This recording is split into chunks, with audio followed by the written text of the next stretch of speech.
Eu venho lá dos Carnaubal. Já peguei peixe, apanhei capim. Labirinto na memória. Os meus olhos de menina. Eu venho lá dos Carnaubal. Sindicato, o Sindicarnaúba, que é o Sindicato das Indústrias Refinadoras de Cera de Carnaúba do Estado do Ceará. Nós hoje temos 10 associados, né, e fazemos parte do sistema FIEX. Bem, a cultura da carnaúba ela é muito antiga, ela está bem na nossa cultura, né? Você vê, a carnaúbeira está no brasão do nosso estado, como está no brasão do estado do Piauí. Ela é árvore símbolo do estado do Ceará, por um decreto. E ela é um produto sustentável, com uma grande importância social, econômica e ambiental. É um produto que mais de 90% é exportado. Né? Hoje nós estamos falando aí de... Ano passado se exportou 142 milhões de dólares. O Ceará representa em torno de 70% das exportações, o resto fica com o Piauí. E ela gera emprego e renda no pior momento do ano para o sertanejo, que é a seca. A gente entende que é um produto extremamente importante, é um produto que é símbolo do Estado e tem um potencial econômico enorme. A produção da cera ela é muito centrada, né, centralizada no estado do Ceará e a produção do Piauí, Maranhão, Ceará e Bahia. Então tem uma importância econômica e cultural enorme. E a gente sabe que também a palha da carnaúba, a carnaúba em si tem uma grande referência para os trabalhadores. É um costume que foi passado muito de pai para filho do trabalho, né, da carnaúba, da palha, do artesanato. Então, assim, é realmente um produto de tamanha importância. E a carnaúba tanto é que ela é símbolo também do nosso estado, está na nossa bandeira, e essa representação está em todo o nosso estado. Né? Então, realmente é um produto de grande valia. Nós temos um programa que já vai aí já na nossa quarta etapa, que é o Carnaúba Sustentável, que é um programa que foi desenvolvido, uma ideia do Sindicarnaúba. Ele é operacionalizado pela Associação Caatinga, que é uma ONG parceira nossa desde o início. E nós fizemos um estudo e nós identificamos praticamente 5 gargalos, vamos dizer assim, prioritários, né, que são mais urgentes. Primeiro, é o combate à Cryptostegia madagascariensis, que é uma espécie invasora que ataca o carnaubal, que causa um grande problema, né? Ela consegue matar a carnaubeira. Né? A gente já tem uma experiência que baseou todo esse estudo nosso, que ela causou esse grande problema na Austrália, onde ela matou florestas de eucalipto, que são bem mais altos do que a carnaubeira. Então a gente desenvolve um trabalho junto com a academia, a Universidade Federal, a Universidade Estadual, a Universidade de Viçosa, Universidade Estadual de Feira de Santana, e a CAB, que é um órgão internacional, que fica baseado em Londres, que é especializado, tem a expertise de combate biológico a espécies invasoras. Então foi ele que conseguiu gerenciar o problema na Austrália, e hoje ele está usando os mesmos protocolos para a gente gerenciar esse problema aqui. Né? Estamos trabalhando junto com o IBAMA, principalmente, que o IBAMA é que autoriza a importação de um fungo, que vai ser esse agente biológico, junto com a Embrapa, que esse fungo, a gente já fez todo o estudo na Inglaterra, né? Foram feitas várias viagens ao Quênia, foi identificado um fungo no Quênia que não agride as espécies nativas nossas, porque você tem que fazer um estudo com bastante protocolo de segurança para você também não soltar aqui um agente biológico que vai causar um problema igual ou pior ao que está, né? Então, esse fungo já foi aprovado, passou por toda a bateria de testes, mas os protocolos de segurança exigem que esse teste seja feito em duplicidade, ou seja, você faça o teste novamente em outro ambiente. Então, o teste foi feito em Londres e agora o laboratório de segurança da Embrapa, que fica em Campinas, está apto a receber o fungo para repetir toda a bateria de teste e aí a gente ter segurança de que o fungo não vai causar nenhum outro problema.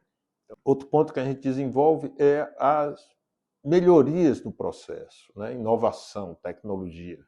E existem muitos complicadores. Por quê? Porque a carnaúba ela é uma floresta nativa. Então você não tem como mecanizar muito o corte, você precisa realmente de muita mão de obra, né? E aí a carnaúba na safra ela emprega muita mão de obra. Mas você pode tentar aplicar outras tecnologias. E é isso que a gente está desenvolvendo, tá? Inclusive tem um projeto piloto já em Miraíma que está usando todas essas tecnologias para que a gente possa fazer um caso de sucesso e chegar para os governos e mostrar para o Estado, ó, está aqui, está dando certo, transforme isso numa política pública.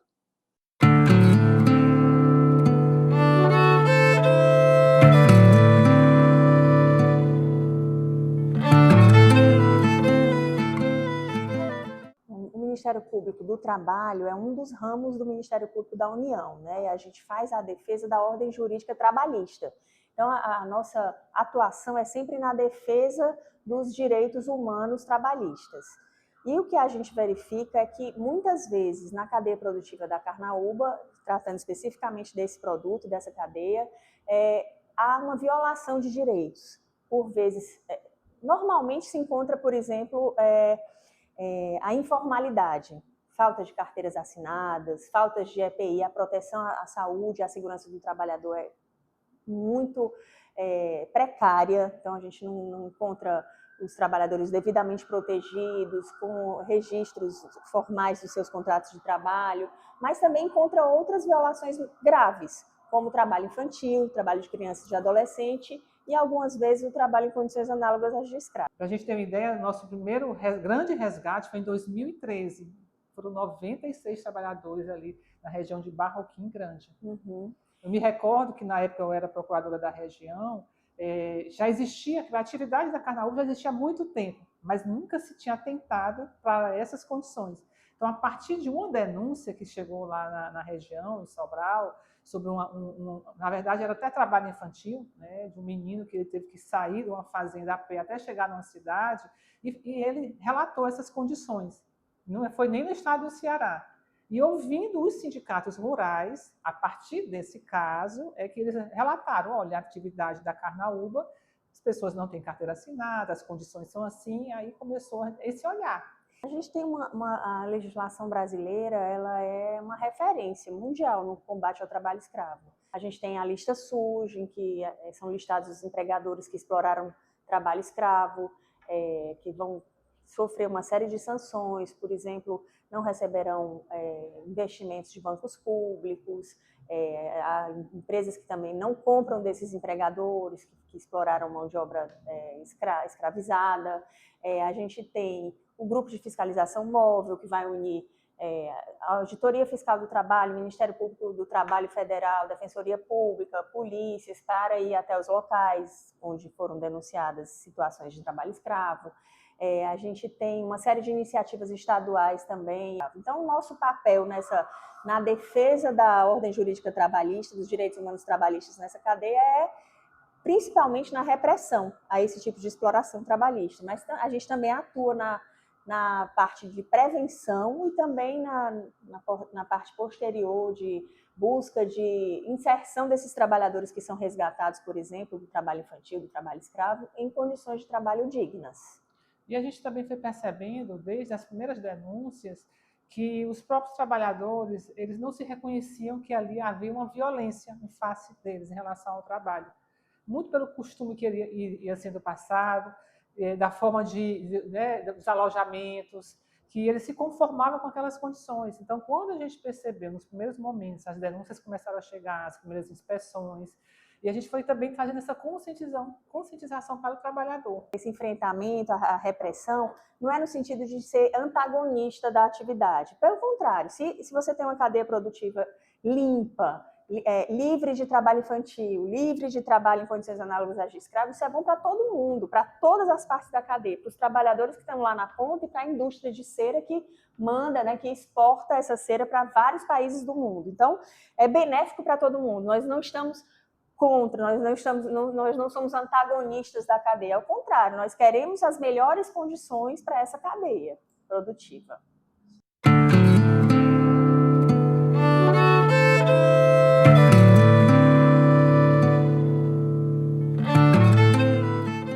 que a indústria é o ator social que teria mais condições de cuidar dessa cadeia produtiva. Primeiro, é quem se beneficia desse produto, né?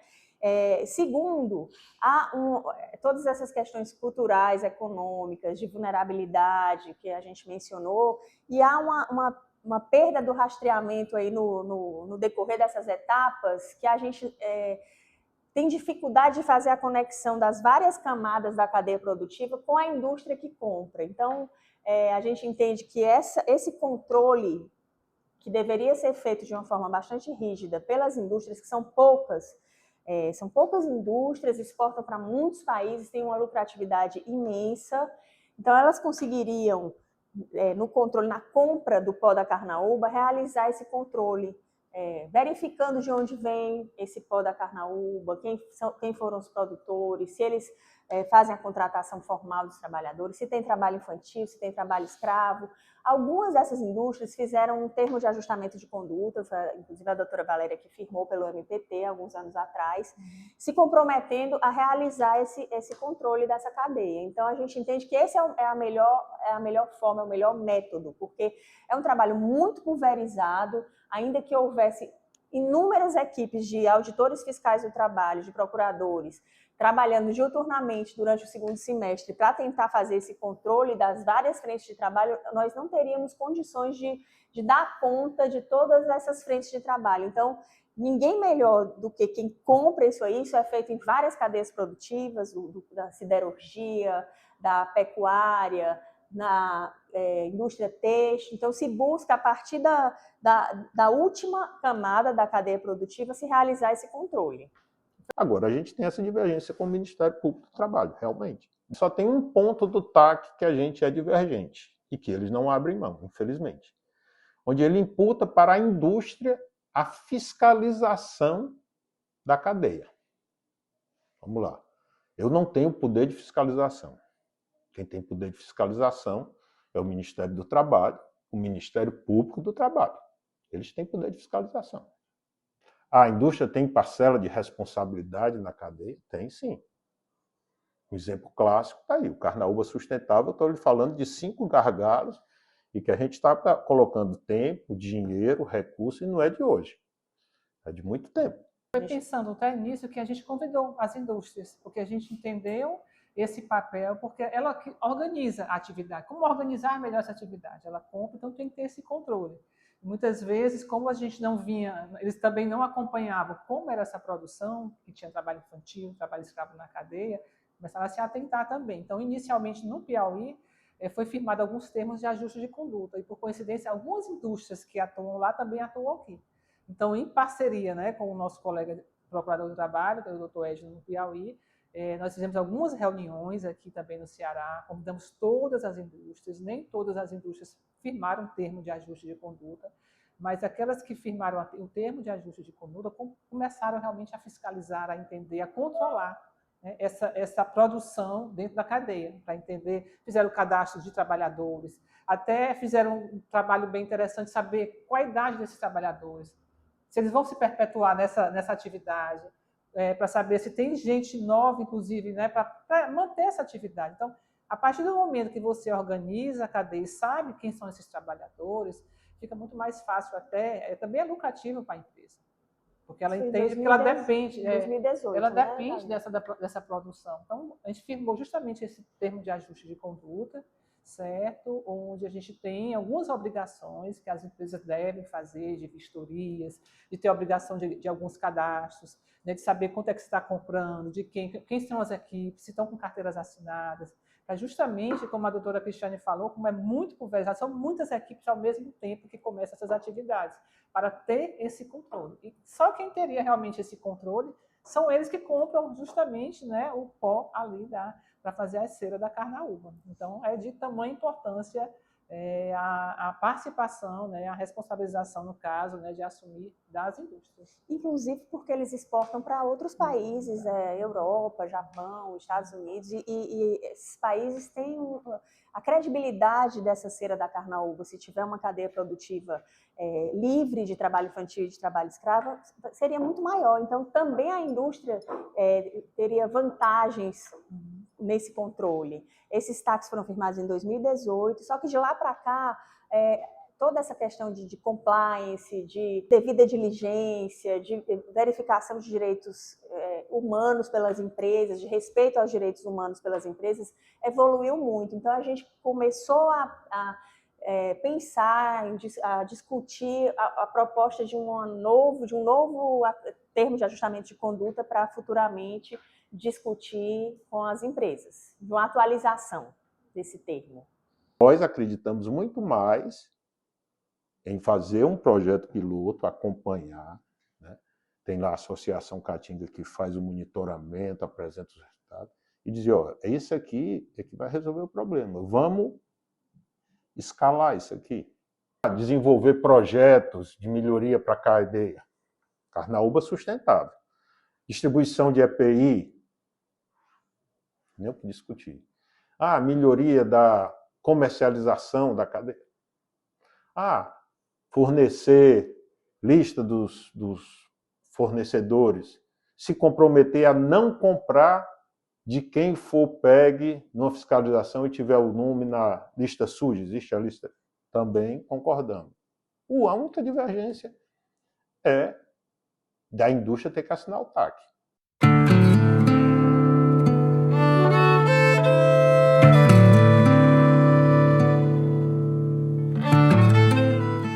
A gente entende que qualquer organização dos trabalhadores, seja de sindicato, numa cooperativa, sendo verdadeira e obedecendo as diretrizes legais, é extremamente interessante, né? Então, a gente tem experiências muito ruins com cooperativas, não especificamente nessa área, mas em todas as áreas. E associações ou sindicatos em que há um dono, há um patrão, há um desvirtuamento da relação de trabalho ali. Se coloca uma capa de uma outra instituição que, na verdade, na prática, então a gente olha a realidade, como é que são aquelas relações ali. Então, se forem realmente relações de cooperativismo, relações coletivas, igualitárias, a gente entende que é extremamente interessante. Agora, se não for, a gente continua o combate a essas o que nós chamamos de fraudes às relações de trabalho. E a gente combate a exploração, né? Então, se houver realmente alguém explorando uma falsa associação, aí o Ministério Público, porque, como a doutora Cristiane falou, é a realidade dos fatos. Se há uma exploração, então a gente entende realmente que ali é uma verdadeira princípio do associativismo, né? Que onde se reparte ali os valores do que se ganha, do que se gasta. Então, o que a gente quer coibir é essa exploração, né, que torna o trabalho, né, trabalho escravo aí, como uma chaga social para o nosso país. Estrutura onde eles não existe nenhum patrão, nenhum chefe. Eles se juntam, eles produzem, eles já produziam, eles já trabalhavam com carnaúba, já exploravam o carnaubal, né? Mas isso não era, eles não sobreviviam só do carnaubal. Usavam o carnaubal na safra e durante a chuva eles iam plantar os roçados, fazer outras atividades. Então eles já tinham conhecimento da cera e estavam abertos a mudanças. Então a gente implantou o secador lá, mostramos para ele, porque nós temos pó, né? O rendimento médio do pó palha é 60%. Nós conseguimos em Miraíma 90%, ou seja, 50% a mais. E quando eu falo de 50% a mais, tipo assim, se eu tenho um pó que ele vai vender, aqui para arredondar, para fazer a conta fácil, se ele vendia um pó por R$10, ele vai vender esse mesmo pó por R$15. Por quê? Porque esse pó está dando 50% a mais de rendimento. E o que a indústria compra, a gente compra baseado no rendimento. O pó palha saiu de 60% para 90%. É 50%. Então ele ganha na quantidade, que ele vai ter mais pó, e ele ganha na qualidade do pó. Então aquele pó vai ter um valor agregado muito maior. Então, Miraíma teve essa característica de estar aberto, de já produzir, e que está indo muito bem, né? Logicamente, tem que se fazer alguns ajustes, a gente está cada vez mais melhorando o processo, mas a ideia é que ela seja um piloto e vire um caso de sucesso para que os governos federal, estadual e os municipais comecem a replicar isso e aumentar, ganhar escala.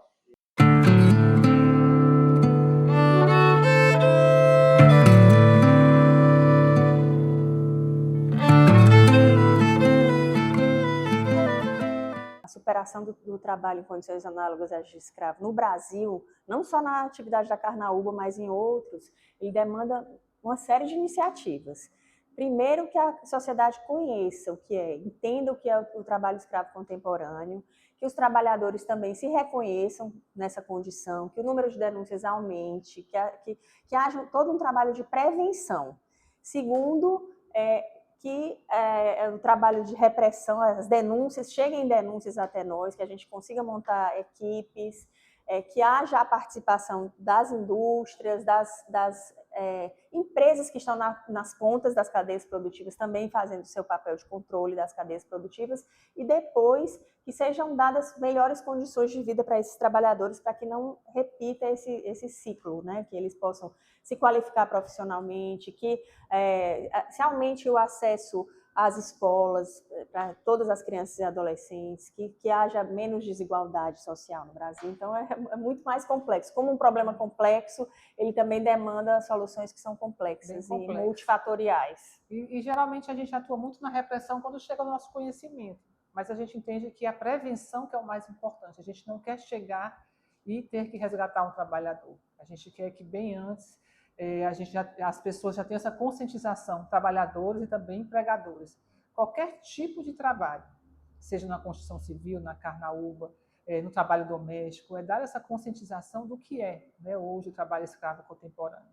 Por isso que é muito importante a mídia quando ela divulga quais são os requisitos, o que é que se enquadra realmente como trabalho escravo, para a gente até fazer uma autorreflexão se não está se identificando como um empregador nessas condições. E o trabalhador que estiver também passando por essas condições, ele se vê ali, opa, estou nessa situação, e fazer a denúncia. Porque a atuação preventiva é que a gente vai, talvez, iniciar ali um processo de acabar realmente com essa chaga social. A gente não quer só chegar quando a coisa acontece, a gente quer realmente prevenir. Então, é um trabalho de muitas mãos. O momento agora realmente é de agir. Eu acho que legislação já temos. E se a gente partir que nós temos a nossa Constituição, quando fala de dignidade da pessoa humana, ali já resolve tudo. Né? É pôr em prática nas atividades, nas conscientizações, nas políticas públicas, e é agir.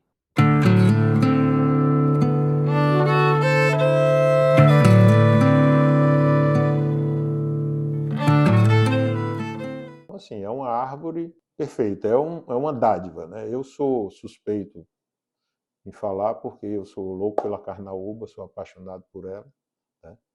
E é um produto nosso, é uma riqueza nossa, que a gente tem que trabalhar a preservar, porque tudo na vida tem que ter um cuidado e uma manutenção, porque senão se acaba, né? E ela é um produto sustentável, que está aí, ela é a cera de carnaúba é o que a gente chama de especiaria química. Ela entra em pequenas formulações, mas sem ela a fórmula do produto não dá o Product Plus. E aí ela tem uma aplicabilidade muito grande. A gente vai da indústria farmacêutica, alimentícia, cosmética, polidores, tintas, vernizes, emulsões, e aí vai. E ela está no cotidiano nosso, que muitas pessoas até nem sabia, né? Usando marcas que todo mundo conhece. M&M's, Tic Tac, Mentos, tudo isso tem cera de carnaúba. Se vocês tiverem curiosidade, peguem esses produtos e leiam, que vão achar lá Carnaúba Wax, ou então Natural Wax, Copernícia Wax, porque a carnaúbeira é a copernícia prunífera, né? Então, tem várias denominações que eles utilizam, mas tudo isso é cera de carnaúba e só existe no Nordeste brasileiro, no bioma da Caatinga. Onde você andar no mundo que você ouvir falar em cera de carnaúba, pode ter certeza que saiu daqui. Ou do Ceará, ou do Piauí, ou da Bahia, ou do Rio Grande do Norte. Então ela tem essa grande importância. Eu venho lá dos carnaubal. Eu venho lá dos carnaubal. Já peguei peixe, apanhei capim. Peguei peixe, apanhei capim. Labirinto na memória. Labirinto na memória. Os meus olhos de menina. Os meus olhos de menina. Eu venho lá dos carnaval. Eu venho lá dos carnaval. Já peguei peixe, apanhei capim. Peguei peixe, apanhei capim. Labirinto na memória. Labirinto na memória. Os meus olhos de menina. Os meus olhos de menina. Nasci lá no Açu, me criei na Caiçara, bebi água de caçamba.